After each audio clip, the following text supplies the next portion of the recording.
The Five of Swords is sometimes referred to as a bully.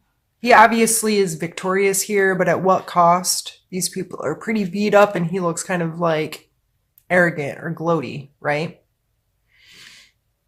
So in your physical space, there may very well come some conflict this month. It may have something to do with a potentially new creative idea. So if this is in your workplace and you have had this like aha moment of, the spark of creativity that could really have potential to grow something or change something or like innovate a new thing for your workspace or your company,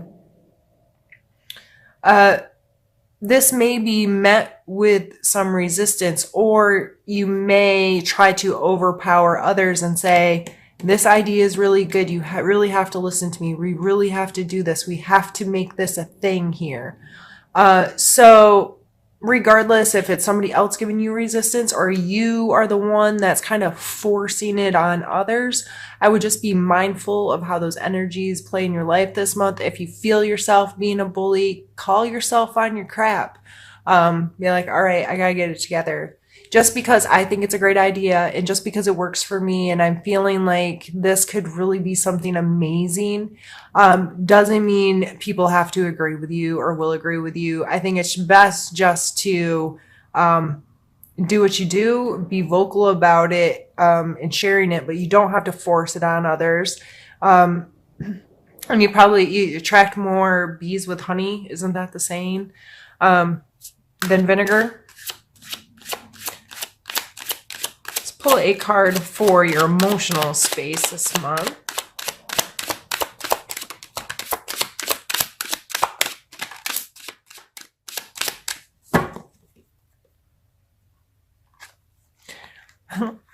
We have the Fool and the Three of Cups. That's some really fun energy. There may be some amazing opportunities to let loose a little bit, have this kind of dumb trust in the universe. I don't want to call it dumb. He's called the Fool, but I see the Fool as in a really, in a positive light. He is just in a place of trusting everything's going to be okay. And trusting, he also is not jaded or already carrying around a lot of stuff from the past. His little satchel is very small and his head is up. His heart is lifted towards the sky. He's in a very open stance of, I just trust that things are all gonna go the way they're supposed to go. And maybe that's why he's the Fool. But if this energy is used in smart ways, it can be beautiful. In your emotional space, this, just trusting the flow and the process and trusting that you can have these amazing interactions with people and have authentic relationships. And the Three of Cups, though, these ladies are obviously having a good time, right? It looks like, to me, this always makes me think of the fall harvest kind of energy. They're together, they're celebrating, they're enjoying each other, they're feeling fulfilled. They're just connecting with each other in such a positive, celebratory kind of way. And that's how it's represented in most cards. So emotionally, there may be this very carefree willingness to explore your emotions, willingness to trust yourself and engage with people and enjoy your relationships with people. And I see that as really beautiful energy to have in your emotional space. Sometimes it's really good to just open up and allow connections and enjoy other people and allow them to enjoy you in an unencumbered, is that the word? State, and where you're just trusting the flow and going with it and enjoying it rather than trying to make all these rules and regulations and stipulations on how everything needs to go. All right, Cancer, let's pull a card for your spiritual space.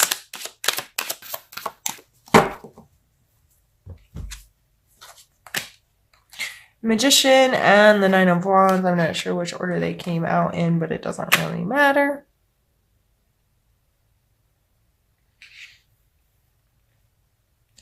This guy follows this guy, right? 0, 1. And so it's like he's transformed into this fool that's kind of just out there trusting that it's all just going to go right, into a space of being a deliberate creator within himself. So in that, he knows he has to use all the elements. So they're all represented here on his table, and he is using his resources in a way that creates deliberately within his life. So if this is you, this is being mindful to all of your abilities. How can one skill that you didn't think related to this skill actually relate, and how can they benefit each other? And how can I pull all aspects of myself together to help manifest whatever it is I'm looking to do, whether it be in my work, my home, my spiritual place, and also using the resources of others always comes to mind, of knowing your strengths and your weaknesses and when to get cooperation or help from other people. But typically this is just you making the best of your resources and knowing what works and what doesn't, and being a deliberate creator of your life. And the 9 of Wands here shows some, they've been putting in the good fight. They've done the work. They've stood there and defended their space, why ever this conflict was happening. They're still standing. They might be a little beat up, but they are there. They're okay. And so spiritually speaking, this may feel like, I keep trying to connect to my spirituality and understand it, whether you're religious, have that fits into some kind of mold, or you have more free-flowing spiritual existence, or your spirituality is just self, of connecting with yourself through whatever it is, your passions in life and so forth. Regardless, but coming to a place where it's like, okay, this has beat me up, and maybe this is you beating yourself up for not accomplishing everything spiritually that you think you can. If you've do any like law of attraction type work, or you're like, I've been praying for this, or I've been trying to manifest this, and I've made a vision board, or I've do positive affirmations, or I practice yoga and I meditate and I pray and I do all these things, and I still am not creating exactly what I want spiritually. This always tells me to keep going, because it's a 9, so it's almost to the completion. Like, don't sit down, don't give up, keep working. And these 2 cards coming out here, I think it's just important to maybe ask yourself some questions this month about your relationships with your spirituality. If you do believe that you create your reality and that you are responsible for that, and how you connect that to a spiritual practice in your life, and just learn more about it. Google the card. Learn something new this month about how spiritualism or religion plays in your life. Explore more into how to best use your resources to connect to your spiritual self. And don't feel beat up if it doesn't go perfect, or you haven't manifested exactly what you've been trying to manifest, or you haven't became this person, or have all the stuff that you've put on your vision board. I don't usually go into too much stuff like this, but I'm going to, because I feel compelled right now. So me personally, I pray and meditate. My prayers are 99.999% gratitude, period. And it is a way to really connect with all that I have in my life and all the worth that it possesses in all the different ways, and how amazing and special little mundane things that we take for granted every day. And when you sit and you just give thanks for 10, 15, 20 minutes, it's amazing the kind of rhythm you can get into and all the little things you start being thankful for. I'm thankful I have fingernails. Like it can be the most ridiculous thing, or it can be a huge, grand, expressive, something super special happened or whatever. Um, but I'm not praying to obtain something. And when I think about positive affirmations or I set intentions, I don't want to live in a mansion. I want to live in, and I think about a space that brings me joy, a space that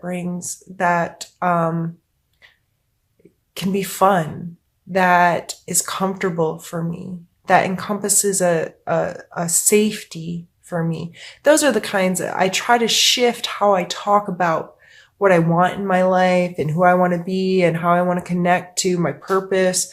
I try to pull it all back to feelings. And if the feelings are a negative feeling, that's not okay. I try not to come from a place of desperation in my prayers. It's more so of, I want more of this good stuff, and I'm going to concentrate on this good stuff. And then every single time I find these good things in my life, I feel like that's a win, and I can feel grateful for that. And that process continues, and it helps keep me in a very, my progression as a human moving in a positive way, in an appreciative way, in a way that I feel really comfortable in my body, in my home, in my job, because even if there's things that I really don't like, I have so much to be grateful for. And I know that even future Jill, this perfect Jill that I think about in the future, and her home and her life and her family and all of that, I have moments of that over and over and over again today. And the more I appreciate them, the more I feel like I'm kind of filling up that future basket. Like I'm going to have just more and more and more of this as I progress as a human, and I'm so grateful I get to experience it already. Sorry for getting really wordy and preachy there, but I just felt like that kind of concept needed to be expressed here. If that's something you're struggling with, I'm not the be all end all. I don't know everything. I just talk about what works for me. So what we're going to do here is pause the video while I move some things around and grab another deck, and we're going to pull some more cards. Be right back. All right, Cancer. Now we are going to pull some more cards and see what comes out. We're going to pull a card for your challenge for the month.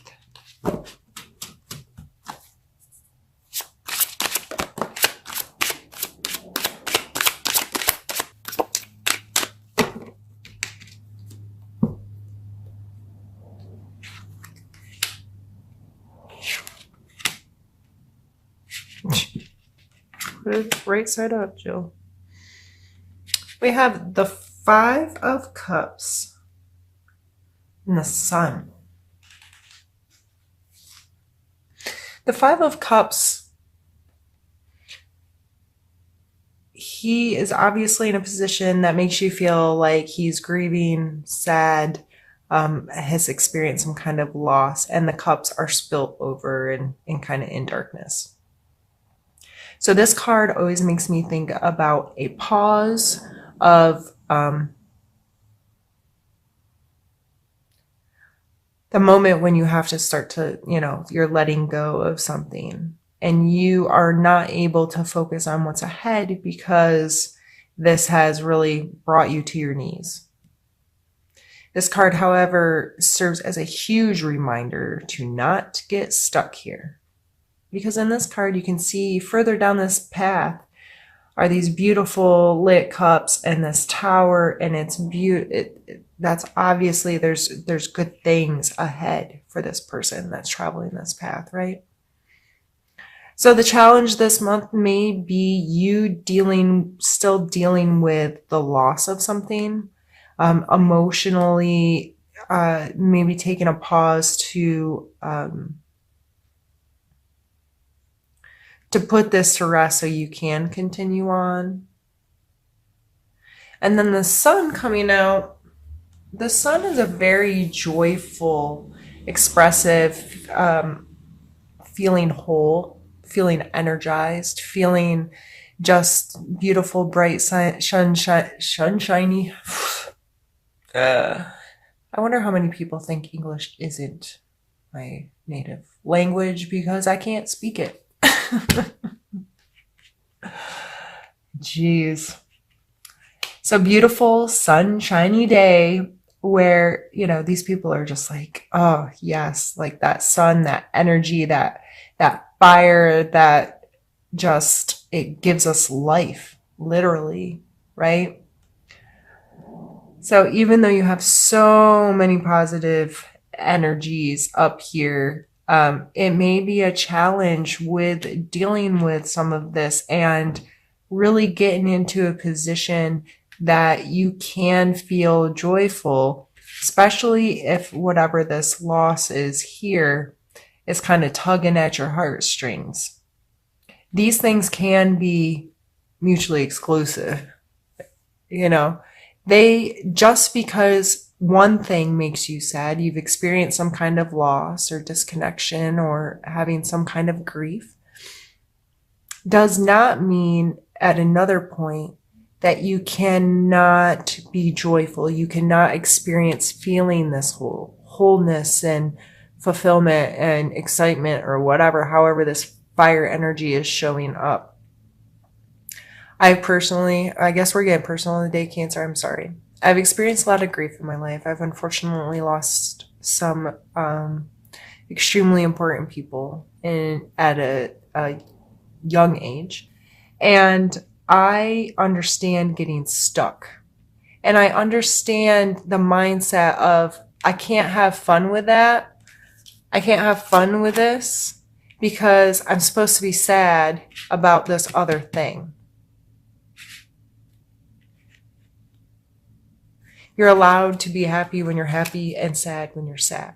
Just because one bad thing happens in the morning does not mean you need to be sad all day. I'm not telling you to not give the respect to your hurt feelings or your loss and take the time when that time is there. But if something shows up, so you're sitting there feeling sorry for yourself and something amazing pops in, hello, da-da-da, wouldn't you throw a smile on your face and greet this energy, this whatever? Or are you going to sit there and be like, oh, I can't be happy to see you because I'm sad right now? That doesn't make sense. Like, they can be excluded from each other in a way where you're not being disrespectful to this energy if at moments you still feel this. And it makes me think of the movie, oh geez, I just lost the name of it. With the emotions and the little girl named Riley. What in the world is that called? Anyway, like in the complex feelings where a feeling can have more than one, or like a moment, her memories could have more than one feeling attached. Like you can be happy and sad at the same time or excited and happy at the same time. Like we're adults, we should understand that sometimes the moments are complex and you can feel loss and excitement or happiness and joy all at the same time sometimes. So, sorry to spend so much time on that. I just felt like we needed to expand a little bit and really get deep in there. Let's pull a card for your, let's see, let's do need to know.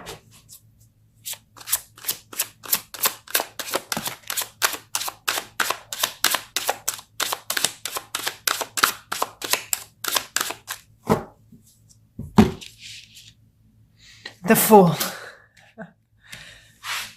So again, you can see here, these are very, they're represented differently, but it's the same kind of idea. This guy, I mean, they're just both willing to jump off that cliff, right? They're just going for it. They're willing to take that risk. They're willing to trust. They're willing to be like, okay, we're going to go do this thing.